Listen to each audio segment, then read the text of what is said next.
با آنکه از آغاز سال تعلیمی بیشتر از 2 ماه می‌گذرد، اما تا اکنون درب مکاتب کشور بر روی دانش آموزان دختر بالاتر از صنف ششم مسدود باقی مانده است. اکنون شمار از این دانش آموزان در بادغیس خواهان بازگشایی مکاتب در این ولایت هستند. این دانش آموزان می‌افزایند که هرچند طی 2 سال گذشته دلایل مختلف مانع تحصیلشان گردیده و آنان را از رفتن به مکاتب باز داشته است، اما امسال نمی‌خواهند که از دروسشان محروم ساخته شوند. ما 2 سال میشه که درس نخوندیم. 1 سال که بود کرونا بود و سال دیگه هم تحول بود. و حالا می‌خوایم که مکاتب باز شه ما درس بخونیم. از درس‌های خود ما خیلی عقب افتادیم.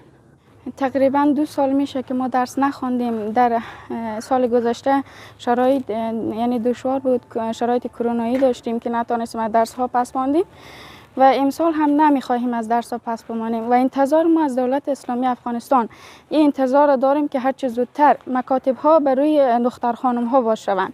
با این همه عالمان دینی در بادغیس به این باورند که آموختن علم بر مرد و زن مسلمان فرض بوده و هیچ گونه ممانعت در پیوند به آموزش زنان با حفظ حجاب اسلامی وجود ندارد.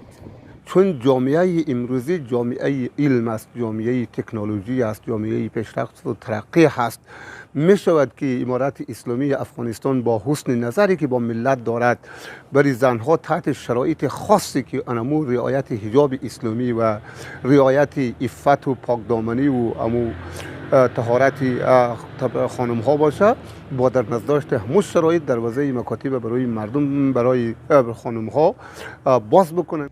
با این حال مسئولان در ریاست معارف بادغیس این معضل را همگانی عنوان نموده و میگویند آنان منتظر هدایت مقامات مرکزی برای بازگشایی مکاتب در این ولایت هستند.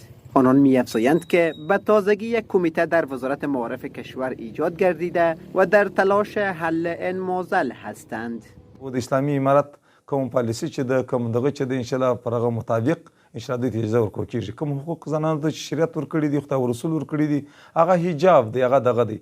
انشاءالله چې هغه مشکل انشاءالله پر ځای دا اوس موږ بادغیس په ولایت کې الحمدلله حجاب برابر دی. خو خالی دا چې په ټول افغانستان کې دا معطل دي، تام رساني تر وخته دا اوس چې مجلسونه روان دي، خدای مهربانه دی چې اجازه ورته کېږي. امید شته موږ 100% کې انشاءالله دا امید لرو چې اجازه ورته وشي. باید گفت که پیش از این نیز وزارت معارف کشور طی اعلامیه گفته بود که رایزنی ها برای بازگشایی مکاتب برای دانش آموزان طبقه اوناس بالاتر از صنف ششم جریان دارد. اما اینکه چه زمان درب مکاتب برای آنان بازگشایی می شود موضوعی است که امارت اسلامی تصمیم خواهند گرفت. پژواک خبری اژانس د پیښو ریښتینې هنداره